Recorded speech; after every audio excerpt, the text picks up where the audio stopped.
Hey everyone, welcome back. It's Louisa Dance from Feel Good Astrology with a Feel Good Astrology show. Another one. This is Wednesday, the 3rd of May. And today's show is all about the let me start that again. The Pluto Retrograde that we've got that's going on up until the 11th of October 2023. So it started a couple of days ago on the 1st of May. And it's not necessarily big news. Pluto goes retrograde every year for at least 5 or 6 months. So, chances are Pluto is retrograde more often than not, it's a kind of 50-50 split. Pluto's orbit is slightly different to the other planets. So, for instance, right now Pluto's in the sign of Aquarius. It's going to be there for 20 years. In its previous sign, Capricorn, it was there just for 15. So it has got an elliptical orbit as we observe it. So, the 5 to 6 months retrograde can change from sign to sign. But currently, Pluto's retrograde is approximately 5 to 6 months of every year. Now, there are moments when all of the outer planets are retrograde, and that can really spell a lot of anxiety for a lot of people. I wouldn't take it so much I wouldn't see it necessarily as something that is anxiety provoking. However, I do think it's worth exploring a little bit. But before we get going, I just want to welcome the people that are watching so far. So if you're new to the show, welcome. This is something we do Monday to Thursday for about half an hour or so. It's like an astrological hangout. It's just a safe place to go to learn about astrology, to share a few things. And to ask questions, really. It's just a hangout, essentially. And then on Sundays, we do a big show where I look at people's charts and do sort of pop-up readings. But every day I also do a forecast. So let's just do the forecast after I've welcomed the people that are commenting in the chat room, because it's always good to have people in the chat room. We've got Sarah Taylor joining us, dancing to that awesome music. Oh, wait, it's Louisa. Did you actually see me dance, Sarah? Because I actually do. I'm actually in the background. It gets me going. I deliberately looked for a bit of YouTube music. It's really wonderful, actually. When you're doing videos on YouTube, they've got a whole library of really good music that can be used. That's license free. And so I was looking for some kind of funk mix that would get me in the mood. So I'm glad you dance too. I'm glad it's not just me. I wonder who else dances to it when they hear it as well. It's such a good track. Facebook user, I'm on time. Hello. Don't know who it is. Oh. Bortard, it's Tabitha. Hi, Tabitha. Welcome. We've got Willie B joining us once again. I can't remember where you're from, Willie B, but I know you've told me each time. So please forgive me in my head. That's a little bit like a sieve. And Tabitha is also saying, you've been up to something. Rosy cheeks and tousled hair. You know what? I've been down the beach. It's not a very warm day today, but it's really nice. I've been walking on the beach with the kids, and I've been to a meetup, hanging out with other friends and whatnot. And I've literally just got back in. So my hair's a bit, whew. But hey, life is about living lots of different moments in each day. So I'm really grateful that I've had a bit of blast of sea air this morning. Anyway, let's bring on the forecast for tomorrow. What did I do there? There it is. And then we'll get on to Pluto and why it's useful to understand a little bit about Pluto retrograde in this coming period. So we're on to the 4th of May, which is actually my 10th wedding anniversary. Happy anniversary, Carl. Thank you for 10 years. And so this is quite an interesting one for me because we can celebrate the birthdays of ourselves and look at the birthday charts of it, but also we can look at the birthday chart of your wedding, which is obviously your anniversary. So we've got our anniversary on today. There's some interesting aspects, and the ones that really spring to mind for the 4th are we've got this lovely trine between Venus and the moon, which is really loving and kind and considerate. Then we've also got an opposition with Jupiter. And the moon and a Jupiter opposition can make our feelings very much unboundaried, unguarded, and very sort of expansive. So, there's a sort of romantic feel and a sort of expanded feel as well. Then we've also got the moon going into the sign of Scorpio, which is a day to, you know, where people are feeling very deep about who they are and actually quite solid. And almost to mirror that energy, we've got a square to Pluto from the moon, which is really bringing up some deep-seated issues about control, like who's got the upper hand and who hasn't. Last thing then is we've also got this Neptune and Venus square, which really is showing us to be really careful who we're trusting. Sorry.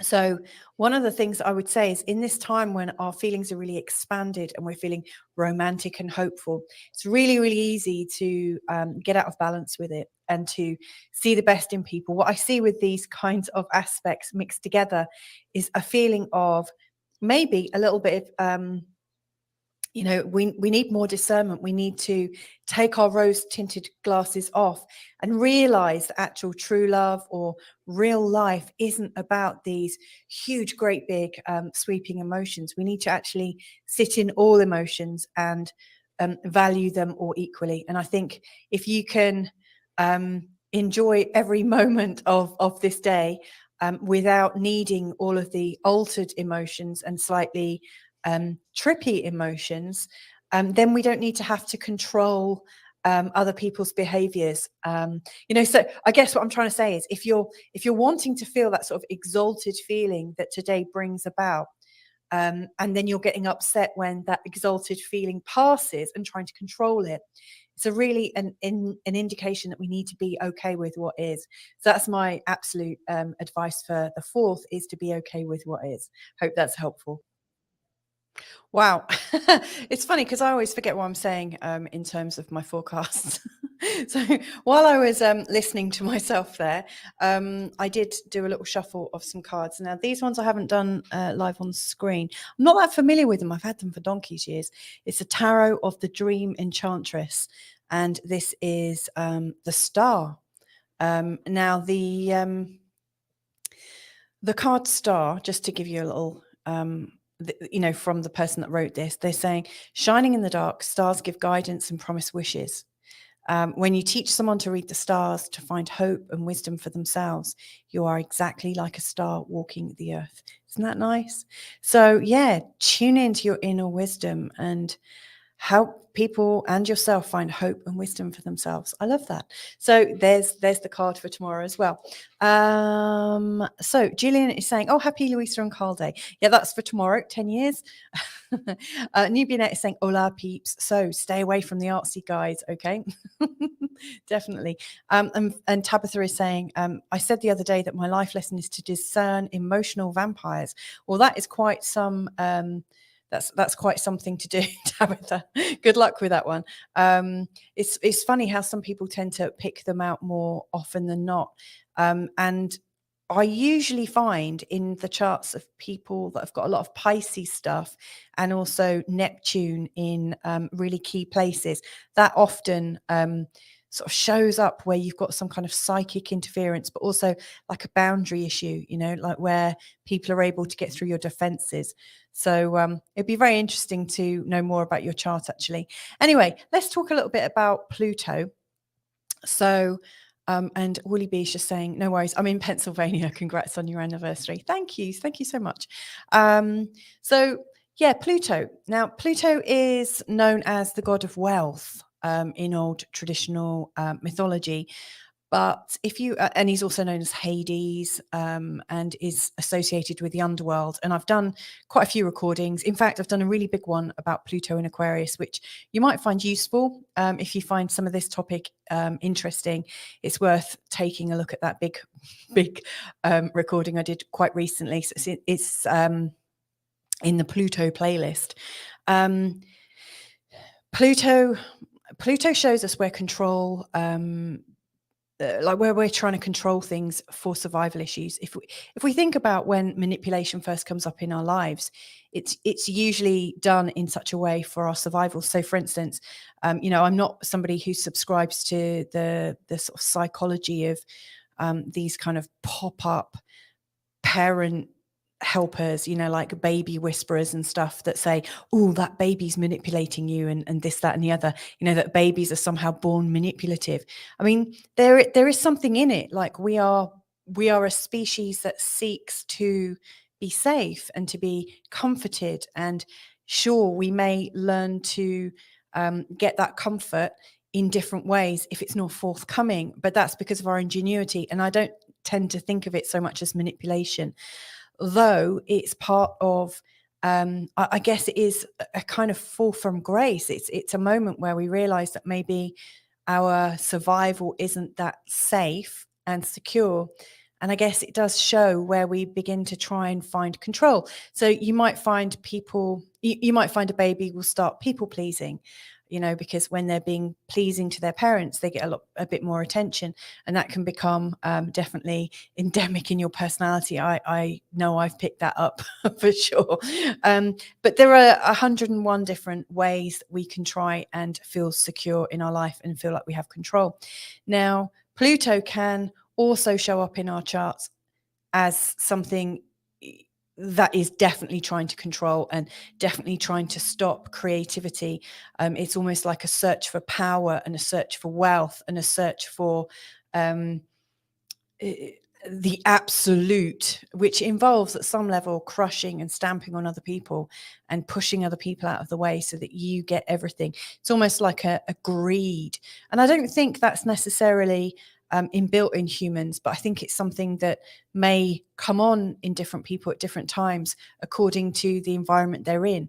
So Pluto really shows us quite starkly where other people are trying to control us and possibly stamp us down or manipulate us in a very sort of guilt thrower, guilt catcher way, which is not too far off what Tabitha was talking about. In fact, with these emotional vampires, that can definitely fit a Pluto pattern as well as a Neptune one. But Pluto is pretty big. And the reason I called this Psyche Switch as a title is like the psyche. I've seen different definitions of it, and here's just one I found on the internet earlier. All the elements of the human mind, both conscious and unconscious. Sigmund Freud would say it's the id, the ego, and the superego. So it's like the psyche is kind of like the whole package of different strategies and different ways of being. And so what Pluto is showing us is almost like the survival mechanisms that are alive in our consciousness and in our unconsciousness, mostly in our unconsciousness. And it's changing direction. So we've got this chance to look at ourselves, look at our survival, look at what control things we've got playing in our minds, and we can look at it from a new perspective. Now, the other reason why I've highlighted it today and decided to cover it as a subject is because when a planet appears to go backwards, it has a starting position, and it's almost like you're driving. Imagine you're in a car and you're driving up the road, and you're looking for somebody's house, and you think, okay, I need to go to number 8. Then you drive up to number 8. Then you realize the numbering's wrong, and actually you've overshot it, and you've got to number 20, and you think, okay, I've got to just reverse back, and you reverse back to number 8.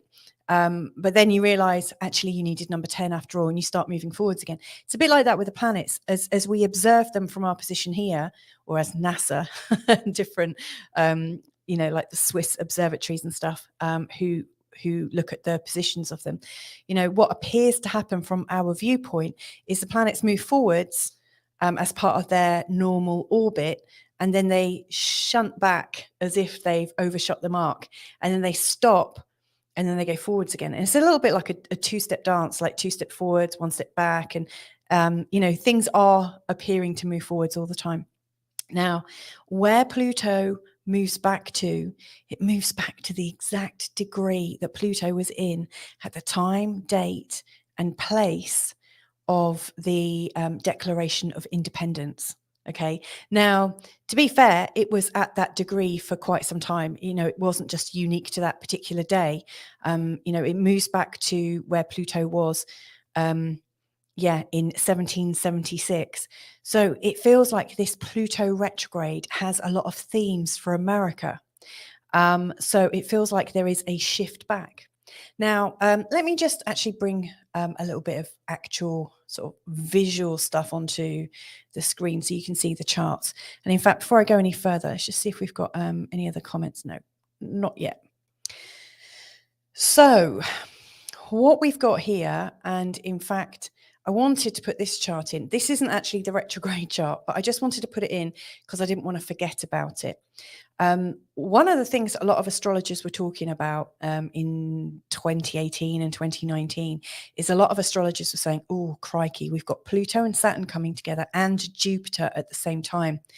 This could really change things.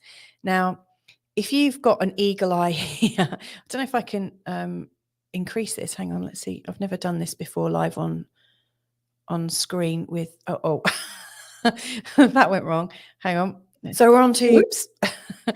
Maybe I won't mess around with that so much. Oh, but I'm going to try it again.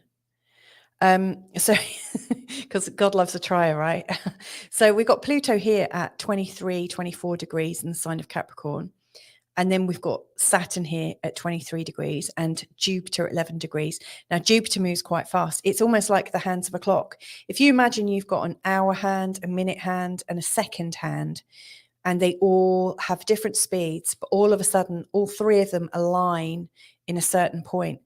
Well, and they didn't align all exactly at the same time, but within a few degrees of each other, they all came together, starting from the beginning of January towards the end of February. They all came into a series of alignments. And, you know, any astrologer worth their salt would be looking ahead at that back in, well, I was looking ahead of it back in, you know, like 2015, thinking, oh my goodness, this sounds like it's going to be quite extreme. And of course, it coincided with this conjunction. It coincided with all the stuff that started happening to do with COVID and the phenomenon, that's what I'm going to call it, the phenomenon of COVID. Because for some people, they didn't even experience it, actually. You know, they didn't actually get COVID.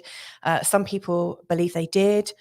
There were tests that said that you did get it, even though there are also tests that said actually you were being tested for flu and other things. And there's so much controversy around it. So, you know, it is a reality and also it's an idea.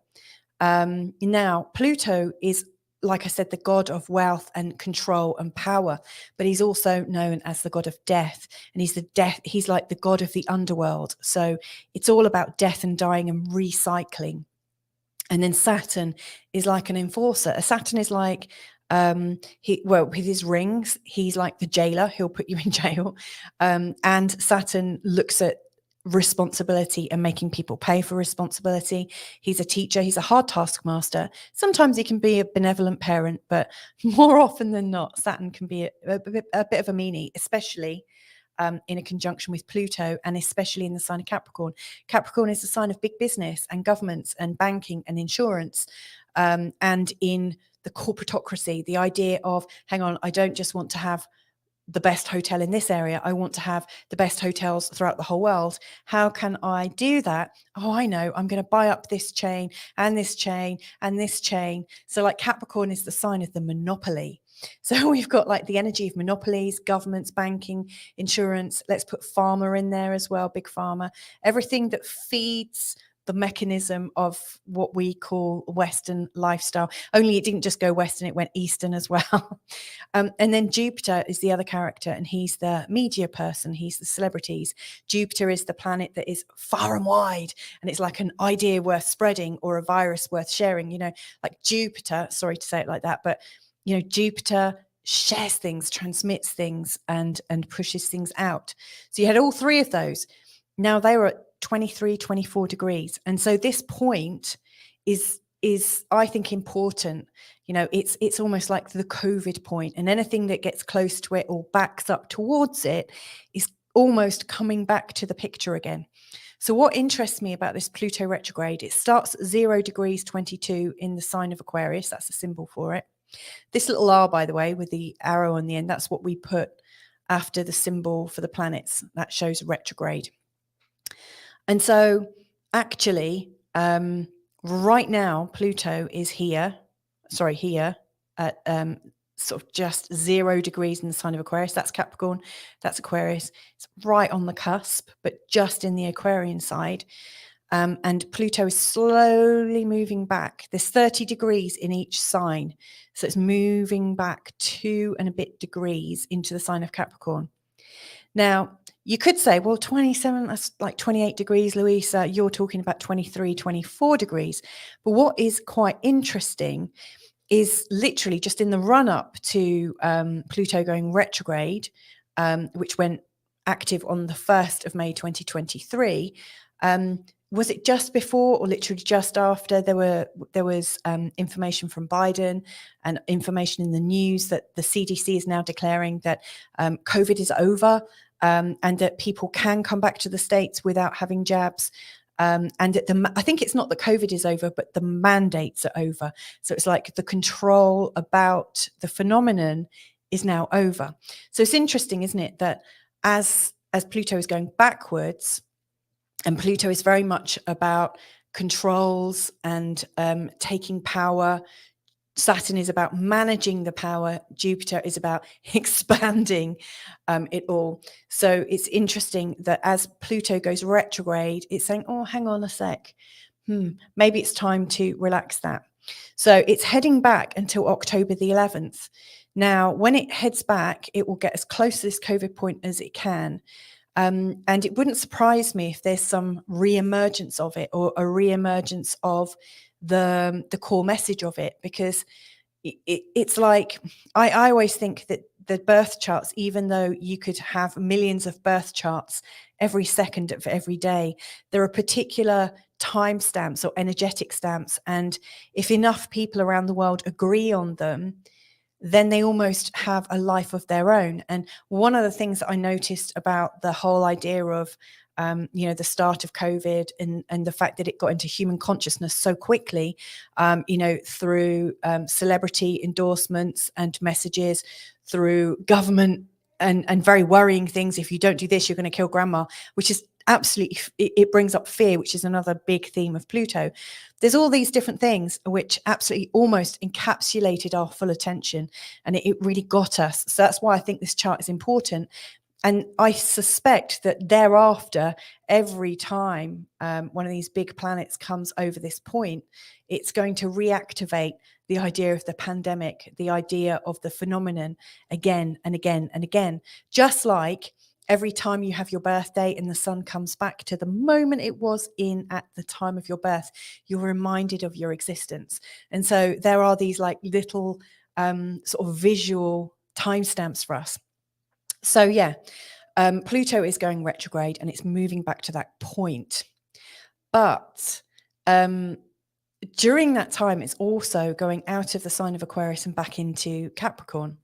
And so there is a different feel. Aquarius is about creating this new world. It is about creating a new world with futurism, with AI, most likely. And I can talk more about the Pluto in Aquarius kind of symbology. And I've done a big recording about it, and you'll find it, like I said, on my Pluto playlist. It's got a very sort of different kind of feel to it.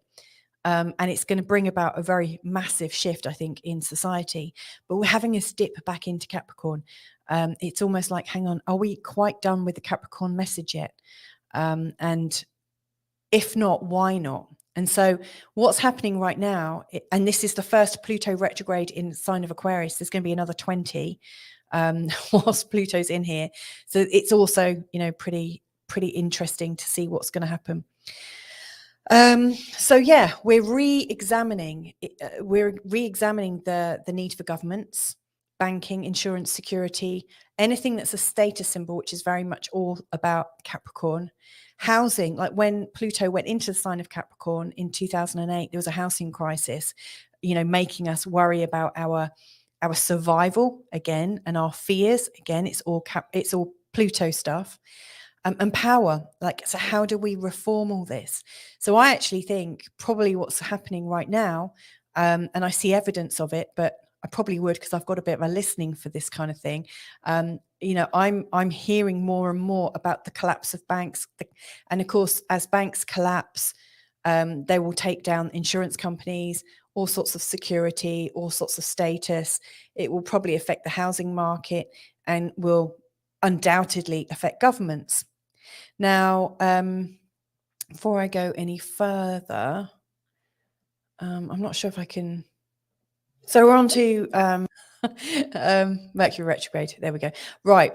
What I'm going to do is just see if there's any questions quickly before we go on. So we've got this lovely, I love this from Tabitha, confound, confuse, control.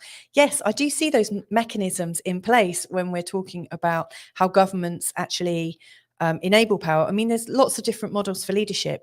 I have to say, I much prefer the model of leadership where you inspire and you share and you engage with people to bring about what is best for humanity.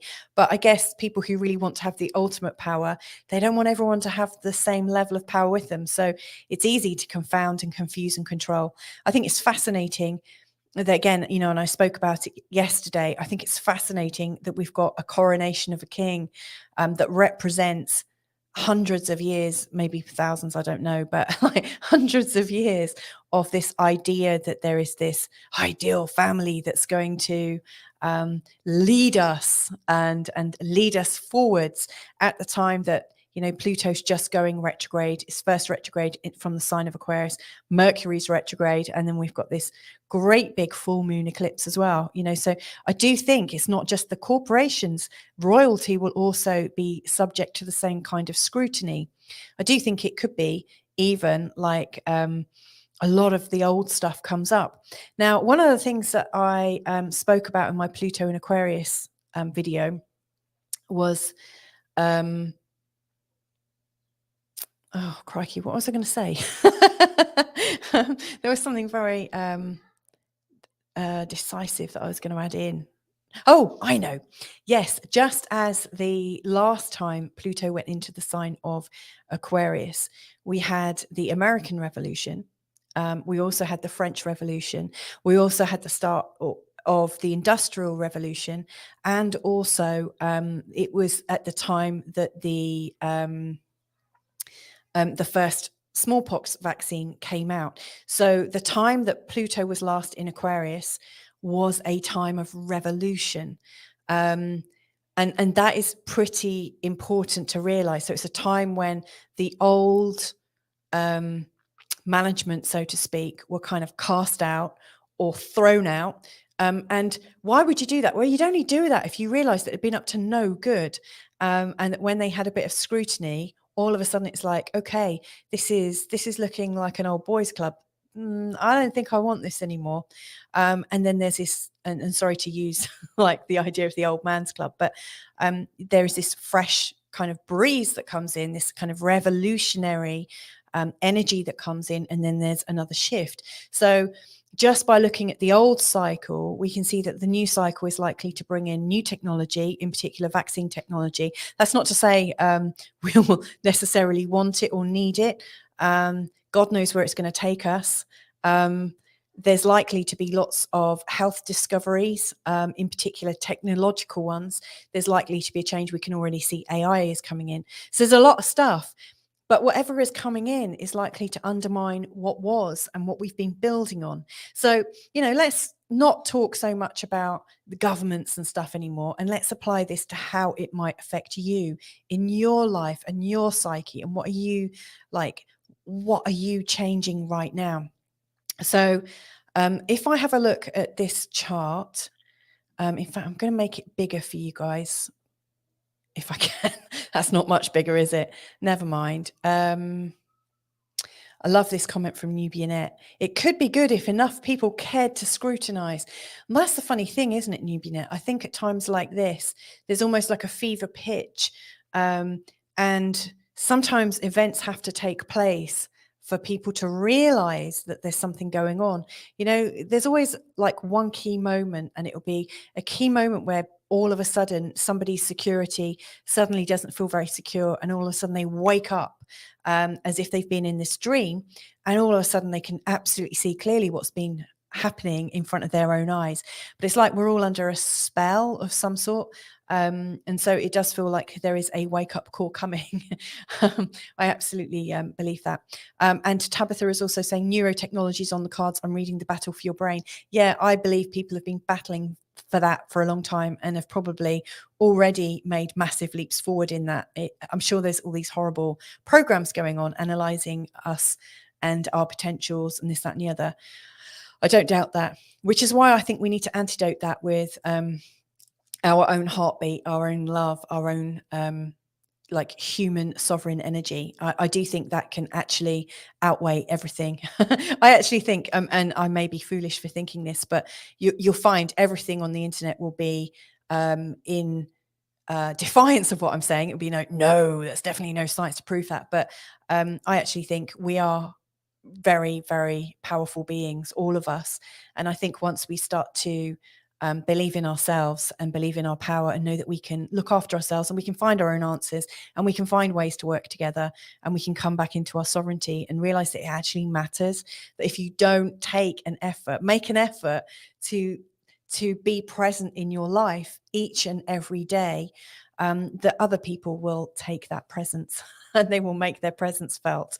So anyway, it's just my thoughts. But I'm just like a stay-at-home mum that has a lot of time. Actually, I don't have any time on my hands. But anyway, I do like to think deeply about these things, as you might have realized. Anyway, how is this going to affect us? Well, let's just have a look at what the themes are for Pluto when Pluto goes retrograde, and then look at where it will be as it reactivates. So on the day that Pluto went retrograde, which was on the 1st of May, Pluto was in this lovely trine with the moon and Ceres. The moon and Ceres are in exactly the same space. Now, it's kind of fascinating because Ceres is one of these, she's also known as Demeter or Mother Nature. And with a conjunction with the moon, it's really, really mother energy. Beware of mum, because if Pluto messes with mum, the mums are going to come and rip Pluto's balls off. I kid you not. So I won't be at all surprised if during this time, as Pluto goes retrograde, more and more mums wake up and start to take control. I really do think that. And no doubt some sneaky old government will label them as some kind of domestic terrorist like they do. But I think, mum power is going to get quite strong. I think mums are probably the first defense because they're always on the lookout to make sure their little precious babies aren't being attacked. So yeah, I think the mums are going to wake up quite quickly, especially Earth mums. It's in the sign of Virgo. And I also think there's a strong, if you look at the mythology of Ceres and Pluto, there's definitely a lot to do with kidnapping Persephone, or Proserpina, as she's also known, which was Ceres's daughter. So in mythology, Ceres got very, very fed up when she found out her daughter had been kidnapped. So it wouldn't surprise me if themes like that, you keep your hands off my children. I think children are going to be a big theme.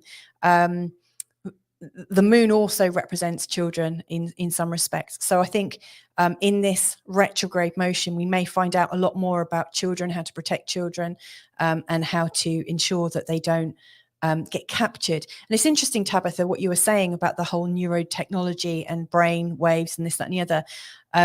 I think children are also captured. I mean, our kids do use technology. I'd be lying if I said they didn't. I mean, they are growing up in a technological age. So we don't want to disable them by not being able to understand what's going on around them. But I suspect there are all sorts of little plans and little catches that are trying to capture the imagination and the awareness and the presence of our children. So I think that's going to be a massive theme. Other things, now Pluto's always currently in our lifetime is always going to be in a sextile to Neptune. So I'm not really going to comment on that. But what's more important is this square to the North Node and a square to Jupiter.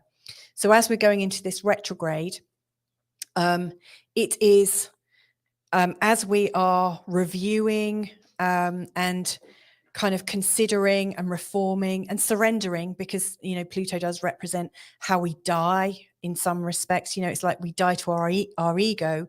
There is this theme that we are kind of going back and we're considering and reforming how we thrive. So like Pluto in a square to the North Node is like, where are we controlling our life so much to try and be on our karmic journey? It's like, where are you trying to control things so much that you're stopping your karmic journey? Where are your fears about living the life you're supposed to live? Where are your fears of it not happening holding you back? I really think that's going to be a massive theme. It's interesting, isn't it? Because like some of the old material of Nassim Haramein and Greg Braden, they talk about the waveforms of love versus the waveforms of fear. And I don't know which ones I'm drawing out, but there's a difference in them. And I think the waveforms of love actually are more up and down, I think. I think they activate more in us, but there's a difference in the way our brains work when we're being frightened and shocked versus when we're being loving. And so it really wouldn't surprise me if we come up close and personal with our personal fears and then realize, hang on, am I being tortured here? Am I being tormented through the media and through celebrity news and all these different distractions? Is my mind being captured to control me? So, and I think we'll all come to that, or a lot of us will come to that conclusion and realize, okay, we need to be really conscious about sowing love and being in love and sharing and connecting, even if it's painful to connect, even if we're connecting with people that for the last 3 years or so, we've actually been kind of diametrically opposed to. We need to connect. We need to find those ways and not be frightened of each other. We need to find our ways to engage and to engage first rather than to judge and to blame. And so I think that's going to be huge. Pluto in a square to Jupiter is also showing how control can get out of hand. So control mechanisms can get almost violent at times. So we will be looking at where violence has been perpetrated towards us, but also where we've been the perpetrators of violence. And, you know, most people probably aren't being violent in the way they're living their lives, but actually on closer inspection, we might realize that, you know, when we see ourselves as different to others, and, you know, when we maybe judge others, we might realize that it's almost like an act of violence. So we will be examining ourselves, so much so that I think we will come to the conclusion that, you know, maybe we've been abused somehow, and that it's time to throw off the shackles of the sort of corporatocracy. It's interesting. I saw so this is going to be a little bit longer than half an hour, it seems, because I'm feeling quite chatty. I saw a video of a TikToker from China she did a lovely little happy, woohoo, look at me, I've got a chip in my arm. Now I can put my arm up to get into my apartment. I can pay, I just put my arm up.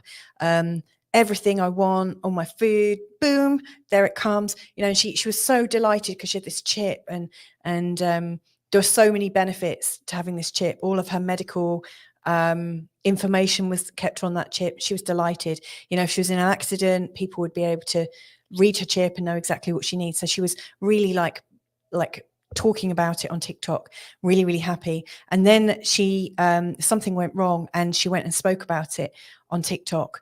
And then there's another TikTok of her saying, oh my goodness, my country decided to cancel my chip. And now I can't get into my flat. I've got no money. My healthcare has been cancelled, blah, blah, blah, blah. And, you know, just a month ago, I was recording something about Pluto in Aquarius and saying we need to be really careful of having everything on this AI promise. The big promise of AI is going to save and revolutionize our lives, until we realize that all our eggs are in one basket. And it just takes maybe Mercury Retrograde for everything to go wrong and your whole data, your whole life just gets deleted, including all of your resources, everything you need. Or it could be turned off at will by someone who's been a bit sort of spiteful and wanting to control you. So these are things I think they're going to come up. Yeah, so a lot of change. Now, when it goes direct on the 11th of October, there's a different theme. And what I see is a lot more empowerment. So we've got this lovely trine between Pluto and Uranus, showing that we're ready to take action. We're ready to transform ourselves and be really quite independent. We've got more of an independent mind frame. And just because I say, we're more independent and wanting to do things our way, that doesn't preclude the idea that we can do it together. We can all be independent together. What I mean is, it's more like, I don't need your controls. I've got this, and I've got this, and I've got all of my brothers and sisters by my side, so it's that kind of independence, which is the spirit of, I'm guessing, the American Revolution, the French Revolution, the Industrial Revolution. So yeah, that spirit is coming back into us. Then we've also got a square with Mars. Now that is pretty bloody.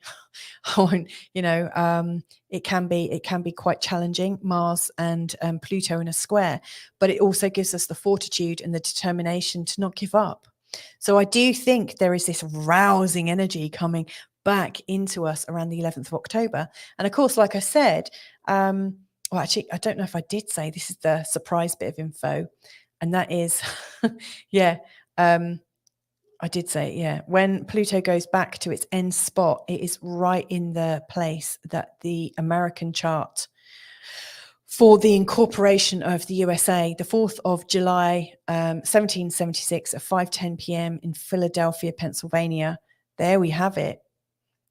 It's back to that spot, and that's where it starts moving forwards from. So I'm expecting a pretty big sense of maybe revolt, but definitely a revolution of some sort. But I mean, by revolution, I don't mean bloody necessarily, though it could go that way.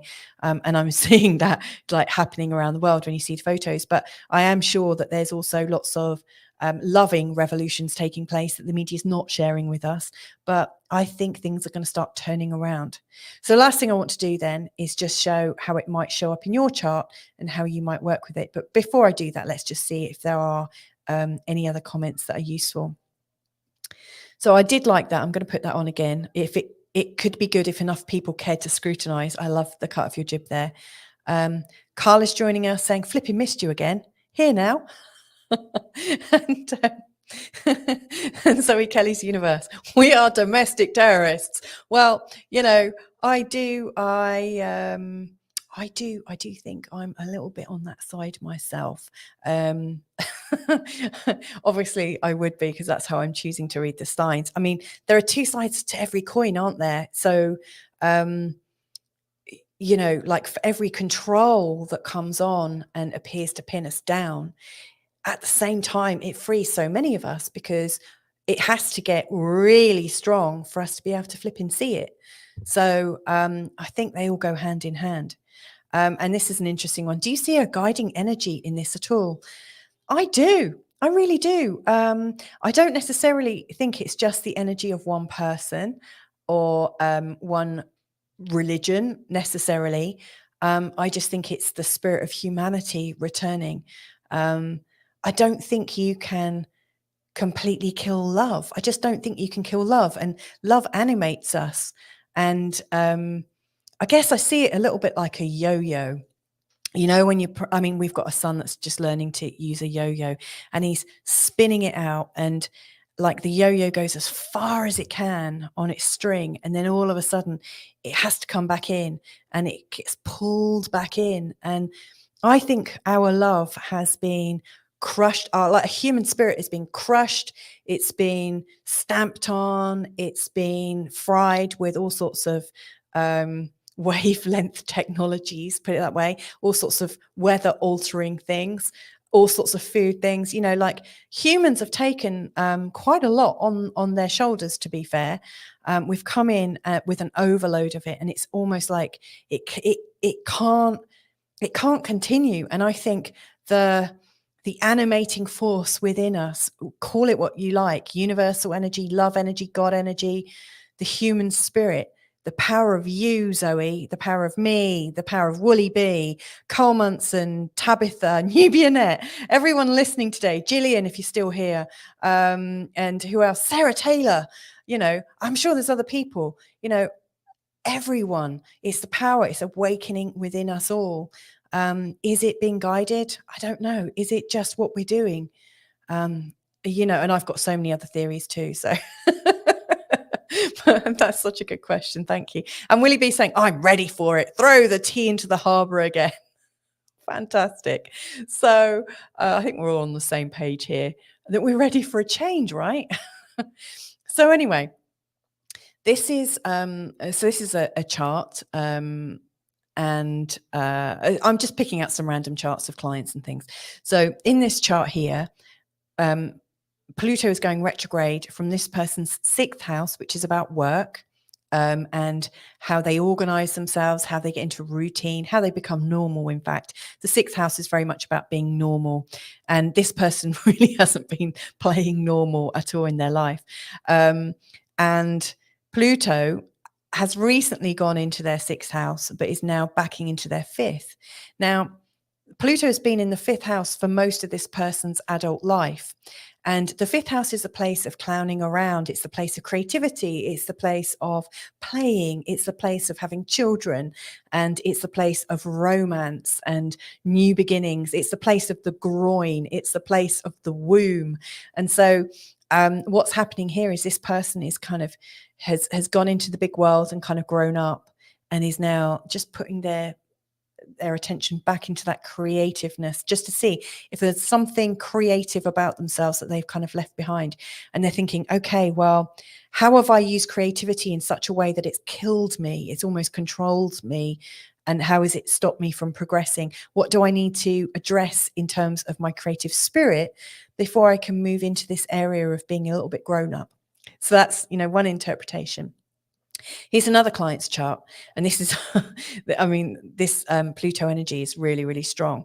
So it, you know, Pluto is currently in their 1st house in the sign of Aquarius here, and it's backing to this point. And so this 1st house is about their personal identity, and they've been quite serious for quite some time, because Pluto's gone over their ascendant. So, you know, that marks a really big shift in their life, you know, lots of massive changes in terms of how they think of themselves, in terms of how they, in terms of how they want to be seen and taken seriously or not. And so they've recently, as Pluto went into the sign of Aquarius, it would have lightened their sense of themselves. It would have lightened and given a new sense of their individuality and how they can express themselves. And right now, they're just going back into that little place of safety. You know, maybe I should be a bit more serious, a bit more businesslike. But actually, this new me is calling. So that's a bit of a dilemma that may well come out. And they might realize that, you know, they kept on to their corporate persona because it felt safe. And yet that safety controlled them. And so it's almost like, how can I let go of that safe persona and start to arrive and kind of be really who I am? So, and then finally, just have a look at here again. You know, currently the Pluto in this person's chart is right on the cusp here, just in the 11th house. So this person is, and has been for a long time, been learning about how friendships and networks and co-creating has brought benefits and definitely a status shift, but how it's also been very controlling. And so, you know, they are on a bit more of a Pluto mission, because not only is it changing signs here, but later when Pluto goes forward as of January next year, back into the sign of Aquarius, it will then go into their 12th house. So Pluto is really sort of shifting a lot here. So this person is probably thinking in terms of their friendships and how much trust they can have in their old style of friendships, even though there is a new sort of network beckoning, there's a new tribe for them. So there you have it. Pluto really does show up in all sorts of guises for us, and brings in a lot of surprises too. So, oh my God, it's almost 50 minutes. I'm going to have to shift out of this. So yeah, Willie B said, I'm ready for it. Gillian's also saying, haha, not a tea fan. Throwing it all in the harbour sounds like a great idea though. Yeah, count me in for a glass of red. And then we're talking. So anyway, there you have it. That's my thoughts for Pluto retrograde. It is really, like, in terms of you, think, where am I controlling my life? You know, like, where are the things that I think, God, if I don't have control of this, I may not survive. I mean, I'll tell you a secret. It's not really a secret because lots of people have seen my chart now. But for me, Pluto has been going through my third house for ages. And the third house is about finding the right community, finding the right environment, finding the right location to settle. And it has been, well, really almost 20 years here. And, you know, during this time I've wandered so much. And so, you know, at some level I'm wanting to find that secret for myself too. And also realizing that when you do get into a community, you then also get trapped. So who knows what's going to happen, but I always think it's quite fun to examine ourselves. So there you have it. The second one sounded like me. I'm trying. Bless you, newbie net. Right. Well, thank you so much for joining me today, and join me tomorrow. I think I'm going to talk about how we can create the right or find the right charts to go dating and to get married. So I'll give you 3 steps to finding a really good chart to meet someone, to and not just dating, it could be for friendships and for setting up a good feeling place to meet and connect. So anyway, take care. Thanks a lot for joining me today, and hopefully see you again real soon. Bye for now.